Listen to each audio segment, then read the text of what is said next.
علی بھائی آج کا پہلا سوال ہے، بنی اسرائیل کی ہسٹری میں سامری جادوگر کا کیا رول تھا؟ ہم نے سنا ہے کہ اس نے ایک ایسا میٹل کا مجسمہ تیار کیا تھا جس میں سے آواز بھی آتی تھی، اور بنی اسرائیل میں 70,000 لوگوں نے اسے خدا سمجھ کر اس کی پوجا کرنی شروع کر دی، اور پھر انہی اسرائیلیوں کو اس کفر کے سبب قتل مردد کی سزا کے تحت قتل کر دیا گیا۔ پلیز اس واقعہ کی مکمل تفصیلات قرآن حکیم سے بیان کر دیں۔ دیکھیں یہ جو سامری کے بارے میں ایک متھ مشہور ہے نا کہ وہ کوئی جادوگر تھا، جادوگر نہیں تھا وہ، نہ اس نے کہیں کلیم کیا کہ میں جادوگر ہوں، ایک شعبدہ باز تھا وہ، جس نے سیدنا موسیٰ علیہ نبینا وعلیہ الصلاۃ والسلام کے کوہ طور پہ جانے کے بعد ان کی امت کو، ظاہر ہے کہ وہ آپ علیہ السلام کے صحابہ کرام ہی تھے، فتنے میں مبتلا کر دیا، اس حال میں کہ ان کے اپنے چھوٹے بھائی بلکہ بڑے بھائی منصب نبوت کے اعتبار سے چھوٹے تھے، عمر میں ان سے بڑے تھے، سیدنا ہارون علی نبینا وعلیہ الصلاۃ والسلام، وہ بھی ان میں موجود تھے۔ اس کے باوجود اس نے اس قسم کا فتنہ ان میں ڈالا کہ وہ قوم بنی اسرائیل جو ہے وہ اس فتنے کے اندر مبتلا ہو گئی۔ آپ کو یہ پتہ ہے سورۃ البقرہ کے سٹارٹ ہی میں شروع کے 4 رکوع تو پورے قرآن کی دعوت کا خلاصہ ہیں، اس کے بعد 5ویں رکوع سے لے کے آن ورڈ مسلسل 9 رکوع جو ہیں وہ بنی اسرائیل کی ہسٹری ہے کہ کس طریقے سے بنی اسرائیل کے اندر خصوصاً سیدنا موسیٰ علیہ نبینا علیہ الصلاۃ والسلام کی جو مبارک زندگی میں اہم ترین واقعات ہیں ان کو اللہ تعالیٰ نے اجمالاً کور کیا ہے۔ پھر ان کی ڈیٹیلز جو ہیں وہ آگے چل کے سورۃ الاعراف کے اندر آئیں، سورہ طٰہٰ کے اندر، سورہ قصص کے اندر اور کئی صورتوں میں، لیکن ٹاپ آف دا لسٹ جن میں یہ ڈیٹیلز آئی ہیں وہ سورۃ الاعراف ہے، سورہ طٰہٰ ہے، سورہ قصص ہے۔ سورہ طٰہٰ تو آلموسٹ آپ سمجھ لیں کہ اس کا اسلوب وہی ہے جس طرح کہ سورہ یوسف کا ہے۔ قرآن حکیم میں سورہ یوسف ایک یونیک صورت ہے اس اعتبار سے کہ ایک ہی پیغمبر کی بائیوگرافی ہے، اس سے ملتی جلتی اگر کوئی اور صورت ہے قرآن میں تو وہ ایک ہی ہے، وہ سورہ طٰہٰ ہے جس میں سیدنا موسیٰ علیہ السلام کی بائیوگرافی آئی ہے، لیکن سارے واقعات ظاہر اس میں بھی کور نہیں ہیں، وہ سکیٹرڈ فارم میں ہیں۔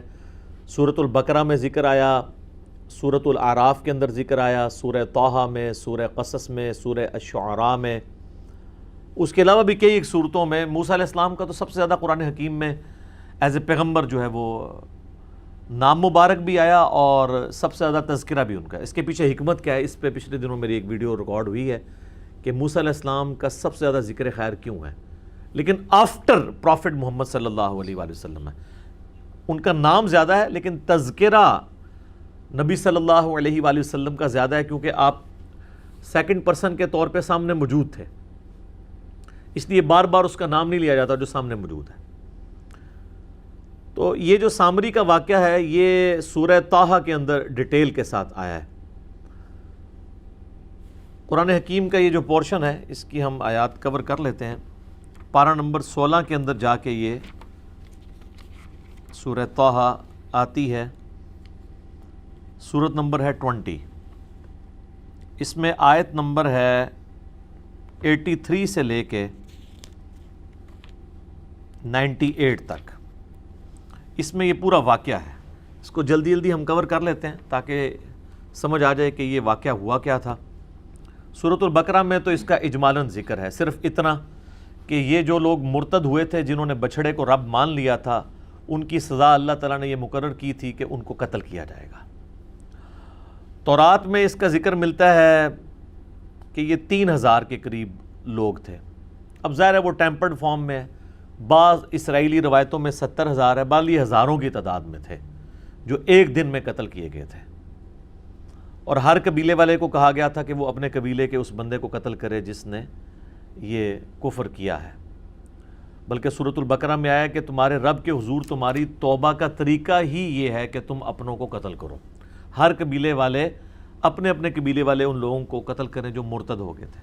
دوسروں سے کرواتے تو پھر وہ قبائلی تعصب جنم لے لیتا، چونکہ 12 قبائل تھے، اور اس میں الفاظ ہیں کہ تم اپنوں کو قتل کرو، تو وہ اپنوں جو ہے وہ با محاورہ بات ہو رہی ہے کہ اپنے قریبی لوگوں کو خود قتل کرو۔ بعض نے کہا کہ اپنوں سے مراد ہے کہ خود اپنے آپ کو قتل کرو، وہ کہتے ہیں جی انہوں نے زمین میں تلواریں گاڑ لیں اور اس کے اوپر اپنے آپ کو گرا لیا، تو یہ ایک دور کی بات ہے، اس طریقے سے اپنے آپ کو قتل کرنا ایک مشکل کام ہے، تو وہ اپنوں کو قتل کرو، مراد یہ کہ اپنے قبیلے کے لوگوں کو قتل کرو۔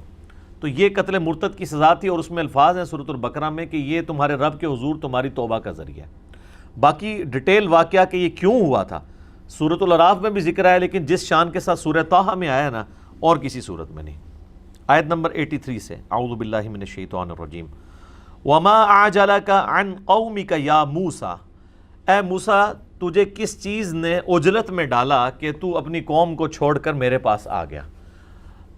اس میں بھی آگے آئے گا، سورۃ الاعراف میں بھی آیا کہ اللہ تعالیٰ نے ان سے وعدہ کیا تھا 30 دن کا کوہ طور پہ ملاقات کا، یعنی ان کی آپ سمجھ لیں وہاں پہ پوری ٹریننگ ہونی تھی، اور یہ واقعہ ہے جب وہ بنی اسرائیل کو لے کر نکلے ہیں اور وہ سمندری جھیل عبور کی ہے، وہ کئی ایک جھیلیں تھیں جن کو اب جوڑ کے نہر سوئز بنا دی گئی ہے، اور اس کے بعد یعنی بنی اسرائیل جو ہے وہ فرعون سے نجات پا چکے ہیں اور وہ شام کی طرف جا رہے ہیں، اور راستے میں کوہ طور پہ یہ معاملہ ہوا کہ اللہ تعالیٰ نے انہیں بلایا اپنے پاس 30 دن کے لیے، پھر بعد میں بڑھا کے اسے 40 دن کر دیے۔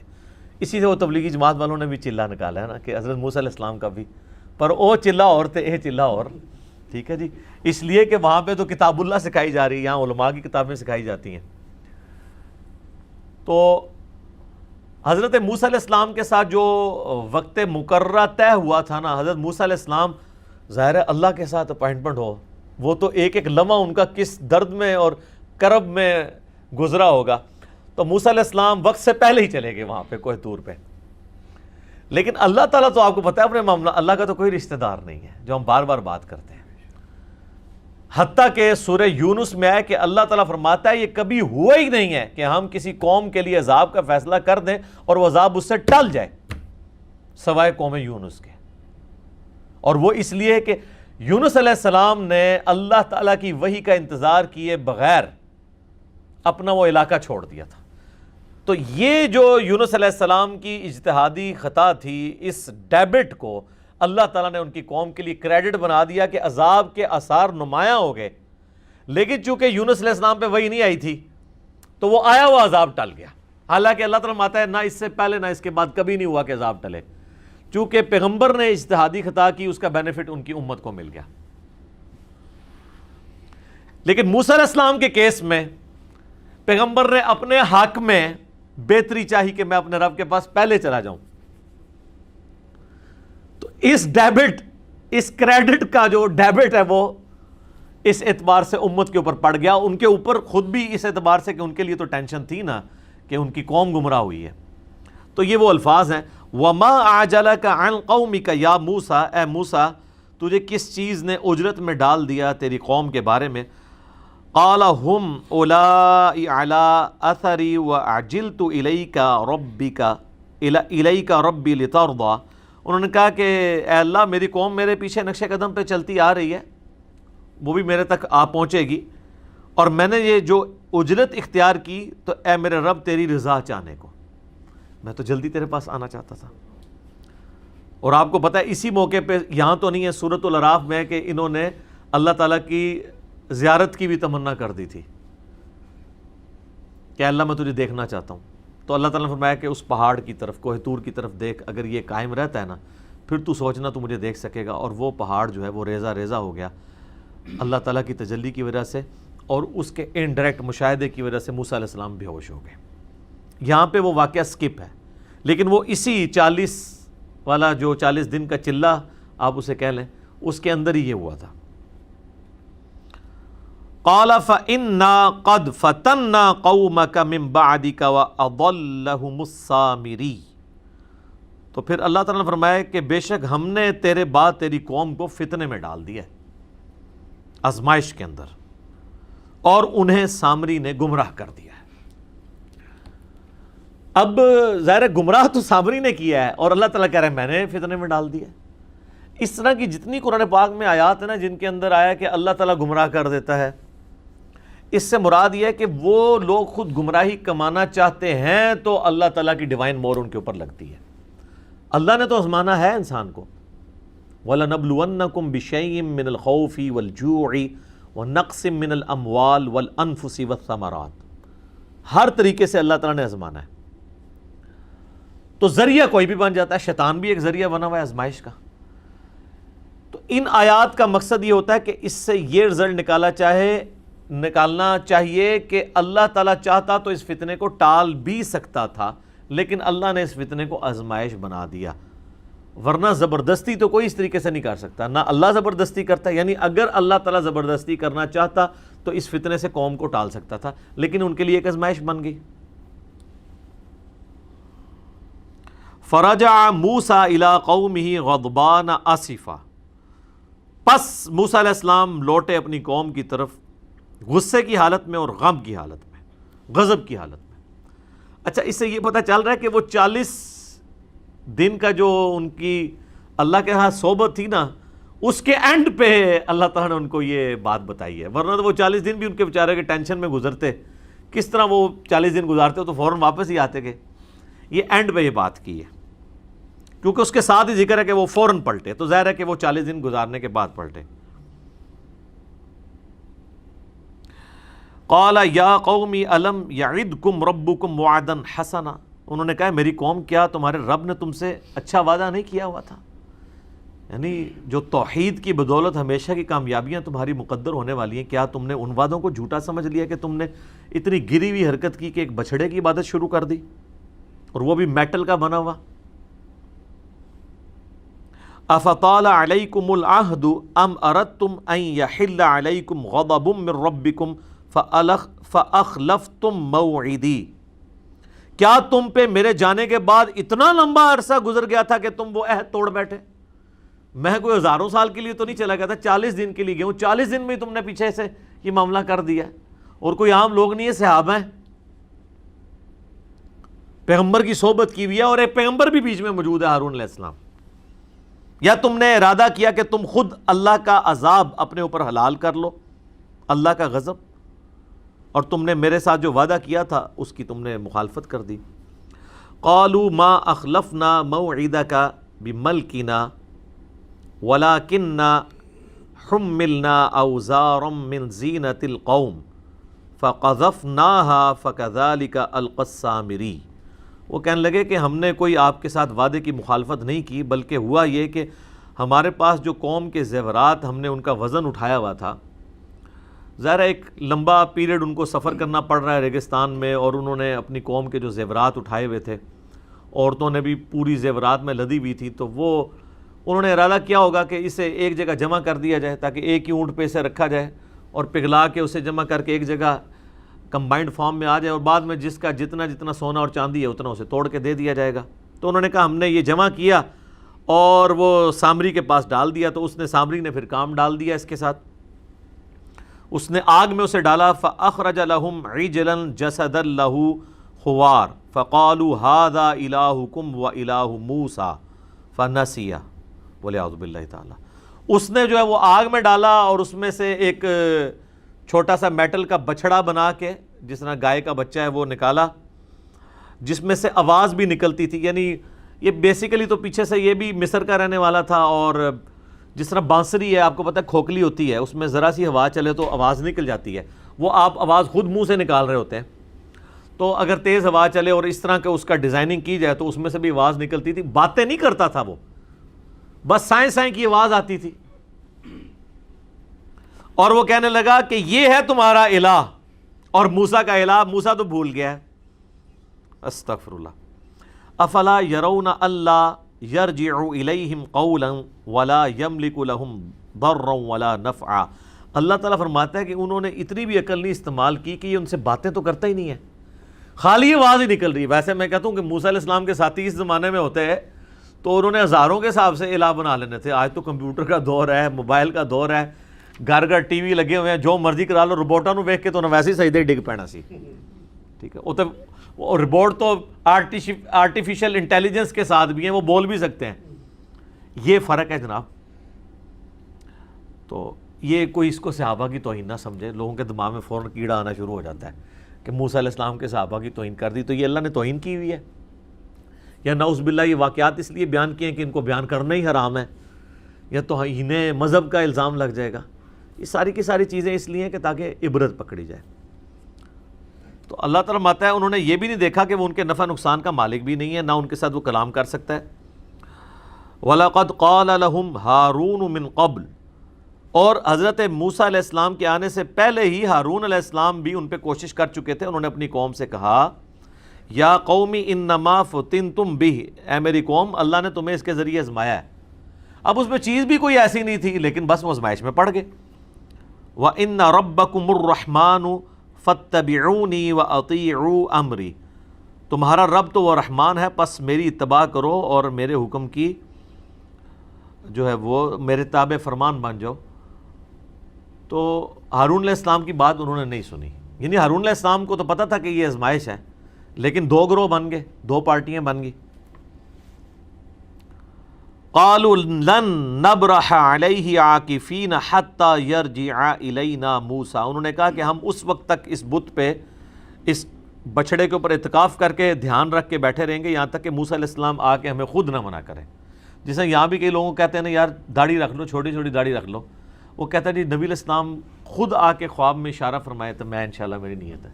تو میں کہتا ہوں نبی علیہ السلام سے 1400 سال پہلے دس گئے ہیں کہ عورتوں کی مخالفت کرنی ہے آپ نے, کم از کم اتنی داڑھی رکھیں کہ یہ شیو آپ کی ختم ہو جائے تو آپ بس گناہ سے آزاد ہیں.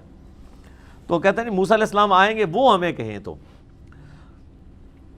قال یا ہارون ما منعک اذ رأیتم ضلوا, اب موسیٰ علیہ السلام نے تو پتہ ہے پھر غصہ جلال, انہوں نے کہا پہلے تو میں ذرا اپنے بھرا نو پوچھا کہ میں تیری ڈیوٹی لا کے گیا سا, تو کیا کیتا ہے؟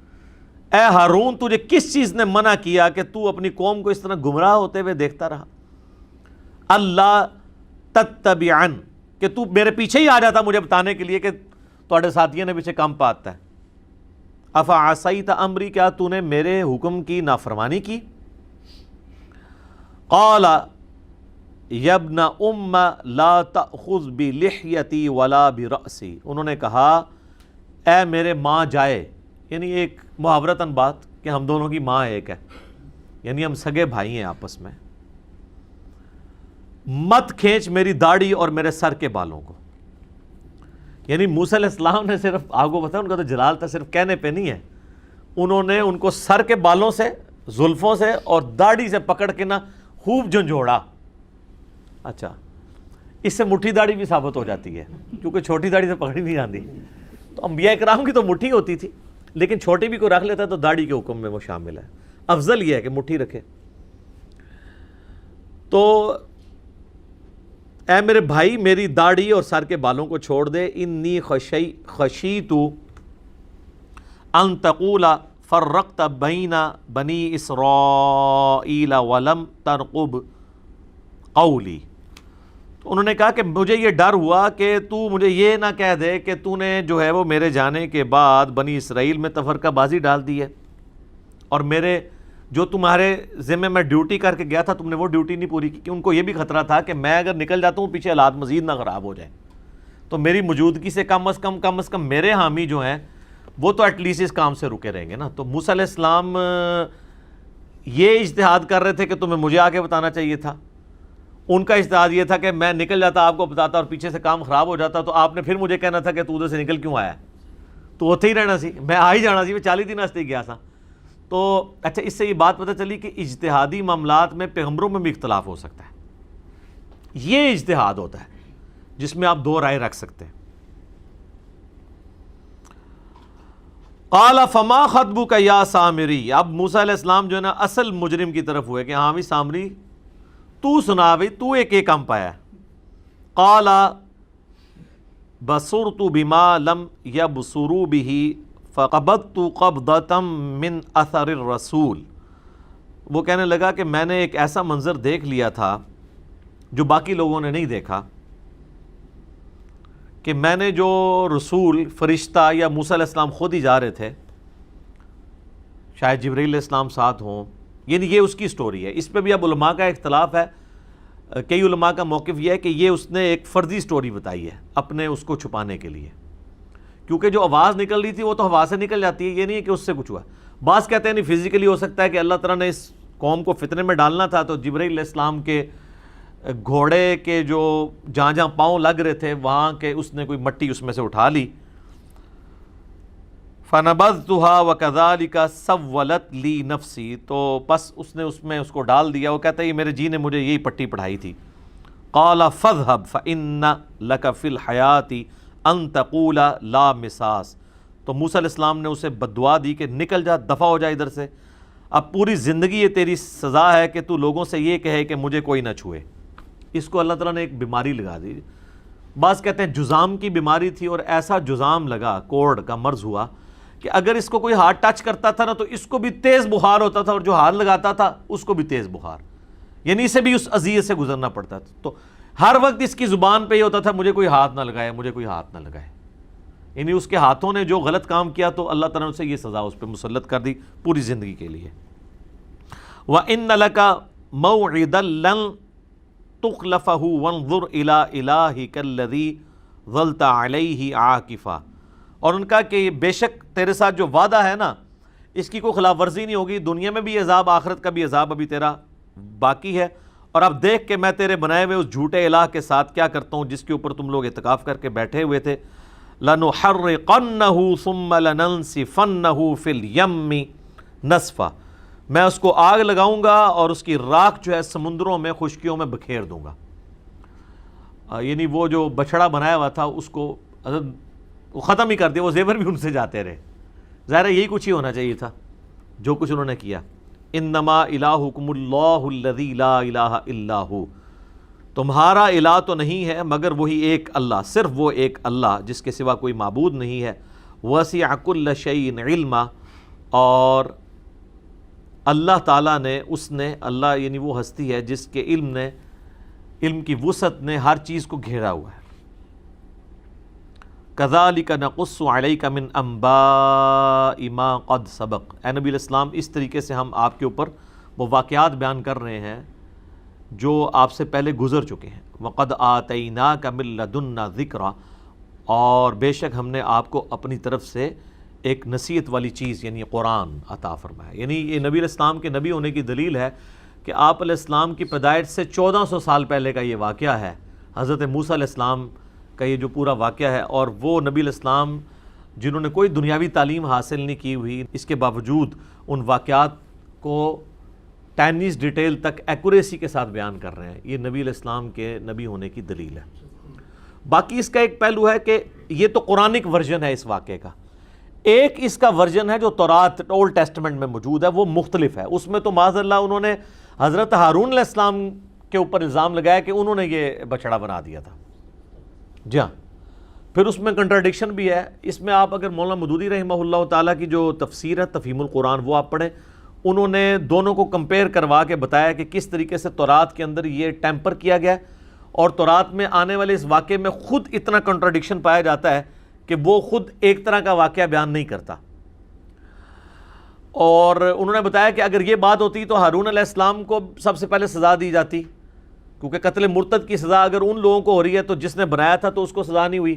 رہا یہ کہنا کہ اس کو سزا قتل مرتد کی کیوں نہیں ہوئی, قتل مرتد کی سزا اگر سامری کو ہوتی تو وہ ایک دفعہ مارا جاتا نا, یہ تو پوری زندگی کے لیے اس کو کوڑ کے مرض میں اور اس عذاب میں مبتلا کر دیا, پھر یہ جنگلوں میں نکل گیا, بڑی ذلت کی موت ہوئی. تلوار مار دی جاتی تو ایک دفعہ ہی جان چھوٹ جاتی, تو اس کو اس سے بڑا عذاب ڈالا گیا.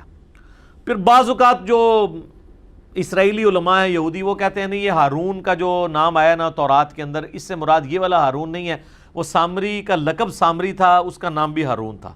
اس طرح کی ایک تعویلات وہ بھی کرتے ہیں. الٹیمیٹلی اس طریقے سے بنی اسرائیل کے جو واقعات ہیں جو قرآن میں آئے اور تورات میں بعض پورشن تو من ون اسی طریقے سے موجود ہیں, بعض میں کنٹراڈکشن ہے. اور یہ کنٹراڈکشن جو ہے یہ اس اختلاف کو اس امت میں اگر کسی نے ریزالو کیا نا وہ مولانا مودودی ہیں. اس سے پہلے جتنی بھی آپ قرآن کی تفسیر ابن جریر طبری کی دیکھ لیں, ابن کثیر کی دیکھ لیں, ان لوگوں نے تو اتنی زحمت ہی گوارا نہیں کی ہے کہ وہ اولڈ ٹیسٹمنٹ کو کھول کے اسرائیلی روایتوں کو دیکھ کے اور ان ساری روایتوں کو نقل کر کے من ون اور قرآن سے ان کا کمپیریزن کروائیں. میں نے پہلے بھی کئی دفعہ بتایا, ہمیں امریکہ سے کال آئی ہماری اکیڈمی میں, وہ کہنے لگے کہ جی ہمارے بچے اب جوانی کی عمر کو پہنچ رہے ہیں اور قرآن میں جگہ جگہ تورات کے واقعات آتے ہیں, اور ایون یہاں تک کہا جاتا ہے کہ بنی اسرائیل سے پوچھ لو. وہ کہتے ہیں جی قرآن کے واقعات پھر آج کی تورات میں ہونے چاہیے، اگر ہیں تو وہ کدھر ہیں؟ تو ہم ان کو کیا بتائیں؟ تو میں ان کو یہی کہتا ہوں تفہیم القرآن پڑھیں، ابن کثیر میں تو آپ کو نہیں ملنا۔ یہ تفہیم القرآن کی جو ویلیو ایڈیشن ہے نا قرآن کی تفسیر میں، یہ پوری امت سے انہیں ممتاز کر دیتی ہے۔ حالانکہ یہ کام ابن کثیر کو بھی کرنا چاہیے تھا، اتنی موٹی تفسیر لکھ دی، ابن جریر طبری نے اس سے بھی بڑی لکھ دی اس سے پہلے، لیکن یہ ایک مسنگ چیزیں تھیں جو قرآن کی تفسیر آپ لکھنے جا رہے ہیں تو پھر ان چیزوں کو ایڈریس کریں نا، تاکہ غیر مسلموں کے سامنے ہم اپنا مقدمہ پیش کر سکیں اور ان کے اعتراضات کا جواب۔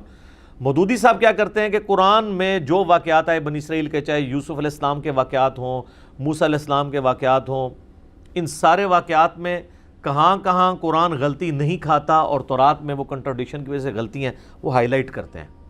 اور اس کی وجہ سے کم از کم جو یہود و نصارہ کے علماء کا اعتراض ہے کہ قرآن نبی علیہ السلام نے تورات اور انجیل سے چوری کر کے عربی میں لکھا ہے، یہ اسی واقعات کو اس نے عربی میں لکھ دیا، یہ اس کی خود لکھی ہوئی تصنیف ہے، یہ اللہ کی طرف سے نازل نہیں ہوئی ہے، اس کا منہ توڑ جواب اگر کسی نے دیا ہے نا تو مولانا مودودی ہیں کہ اگر یہ چیزیں ہیں تو جو چیزیں خلاف عقل بھی تورات کے اندر آئی ہیں، اگر کوئی ڈیٹو کاپی وہ مارنے والا کوئی بندہ انسان ہوتا تو وہ غلطیاں بھی نقل کرتا نا اس طریقے سے، وہ تو بالکل مختلف بات کر دیتا ہے، بالکل ایک طرح کی بات چل رہی ہوتی ہے، اچانک قرآن کا ورژن کچھ اور آ جاتا ہے اور تورات کا اور آ جاتا ہے، پھر آگے چل کے پھر سیم ہو جاتا ہے۔ تو وہ غلطیاں کیوں نہیں کاپی کرتا؟ اتنا سمجھدار بندہ کون ہے کہ اس نے اتنے واقعات وہاں سے نعوذ باللہ چوری کی ہیں اور کہیں بھی غلطی نہیں کھاتا، اور آپ کے پاس جو کچھ ہے وہ غلطیوں سے بھرپور ہے، جس میں عصمت انبیاء بھی سٹیک پہ لگ جاتی ہے۔ بسا اوقات انتہائی بےہودہ قسم کے واقعات موجود ہیں۔ لوط علیہ السلام کی 2 بیٹیوں کے ساتھ لوط علیہ السلام کا معاذ اللہ جو ہے وہ نعوذ باللہ من ذالک نقل کفر نباشد زنا کا لکھا ہے کہ اس طریقے سے آگے نسل چلی۔ اس قسم کے حضرت داؤد علیہ السلام کے اوپر یعنی ان کی صحابی کی بیوی کا سکینڈل نعوذ باللہ جو کشف المحجوب میں بھی بعد میں نقل ہوا، تو یہ تورات کے اندر موجود ہے۔ اس طرح کی غلطیاں آپ کو قرآن میں نظر نہیں آئیں گی۔ لہٰذا میں یہ ریکویسٹ کروں گا کہ قرآن کے جو واقعات ہیں نا جی، جتنے قرآن میں آئے ہیں یا صحیح الاسناد احادیث میں اس کی سپورٹ میں، بس اتنا پڑھا کریں۔ باقی کہیں پہ کوئی اسرائیلی روایت آتی بھی ہے نا تو اب ابن کثیر نے بھی کئی ایک اسرائیلی روایات اس کے تحت نقل کی ہیں۔ بلعام بن باورا کے بارے میں میرا کلپ ریکارڈ ہوا، اس میں بھی انہوں نے کچھ کی ہیں، اس میں بڑے بےہودہ واقعات بھی پھر آ جاتے ہیں، اور بےہودہ واقعات آتے ہیں جن کی کوئی اصل نہیں ہے، وہ کوئی تفسیر کر کے کوئی خدمت نہیں ہے، بہتر ہے کہ ان کو سکپ کیا جائے۔ قرآن کی وہ تفسیر نہیں ہے، بلکہ وہ آپ کہہ لیں کہ قرآن کی تفسیر کرنے کے لیے ایک کوئی ضرورت سے زیادہ واقعات لکھتی ہیں جن کی کوئی ضرورت نہیں تھی۔ قرآن کا مقصد ہے تذکیر، نصیحت، وہ ان واقعات سے آپ کو نصیحت مل جاتی ہے، اور وہ نصیحت یہ ملتی ہے کہ شرک اتنی بڑی بیماری ہے کہ وقت کا پیغمبر موجود ہو، زندہ ہو، اس کے باوجود شیطان کسی نہ کسی طریقے سے امت میں شرک داخل کرنے کی کوشش کرتا ہے۔ تو اس امت کو بھی محتاط رہنا چاہیے۔ ادھر کہانی کرائیے شرک ختم ہو گیا، شرک ختم ہو گیا، وہ تو میں نے پورا ان کا پوسٹ مارٹم کیا ہے۔ یوٹیوب پہ ایک میرا کلپ ہے وسیلے کے نام پر دھوکہ، اس کے اینڈ پہ میں نے اس ٹاپک کو بھی ایڈریس کیا ہے۔ اس سے پہلے بھی آپ یوٹیوب پہ ویسے لکھیں نا کیا شرک اس امت میں ختم ہو چکا ہے، تو کئی کلپ میرے کھل جائیں گے۔ اس کانٹیکسٹ میں بڑی ناانصافی اگر میں وہ حدیث بیان نہ کروں جو صحیح بخاری اور صحیح مسلم دونوں میں موجود ہے۔ نبی علیہ السلام نے فرمایا تم بھی اگلے لوگوں کے نقش قدم پر چل پڑو گے،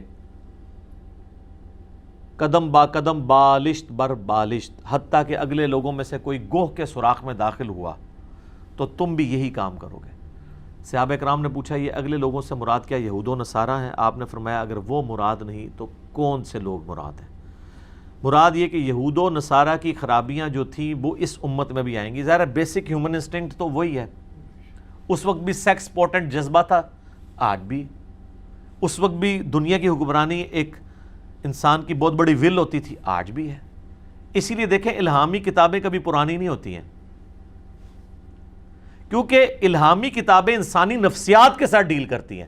انسانی نفسیات کبھی پرانی نہیں ہوگی، ٹیکنالوجی پرانی ہو سکتی ہے، انسانی نفسیات تو وہی ہے۔